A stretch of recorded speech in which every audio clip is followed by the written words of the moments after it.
Já jsem chodil na gymnázium na třídu kapitána Jaroše. Po maturitě jsem odletěl do Irska a začal studovat na Dublin City University na severu Irska v Dublinu. Já jsem ten výběr školy bral velmi vážně. Já si vzpomínám, že jsem věděl už celý vyšší gymnázium, že bych chtěl studovat v zahraničí, protože některé země jsem měl vytipované jako země, kde se robotice jako oboru velmi daří a chtěl jsem nějak zaplout do toho jejího průmyslového prostředí. My se snažíme v Irsku vybudovat tým, který bude soutěžit na závodech v solárním závodění, to znamená, to jsou formule, které mají solární panely na střeše. Celý ten klíč té soutěže spočívá v tom, že různé týmy z různých univerzit po světě mají trošku jiný přístup k tomu, jak dělat obnovitelné zdroje, jakým způsobem dělat technologii, jakým způsobem dělat design. A tyhle různé přístupy tak se vlastně postaví v závodě proti sobě a ukáže se, který z nich dokáže fungovat nejlíp.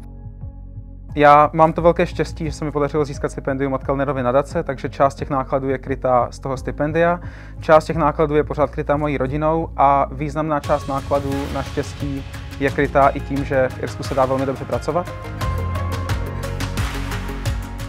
Mě velmi pomohlo během té žádosti, že já jsem strávil značnou část střední školy tím snažit se sám pro sebe zjistit, co bych vlastně chtěl dělat.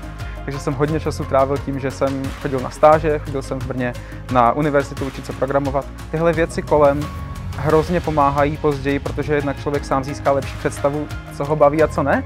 A zároveň to té nadaci dává určitý signál, že ten člověk delší dobu na něčem pracoval, má to nějaké výsledky a myslí tu svoji přihlášku vážně. Moje doporučení pro každého, kdo jenom zvažuje, že by chtěl studovat v zahraničí, je určitě začít zařizovat věci už ve chvíli, i když si ještě není jistý, jak by vypadalo ubytování, jak by vypadal ten obor, jaké školy by mě bavily. Mým hlavním cílem po škole bude naučit se zkrátka co nejvíc od lidí, kteří jsou v tom oboru dál.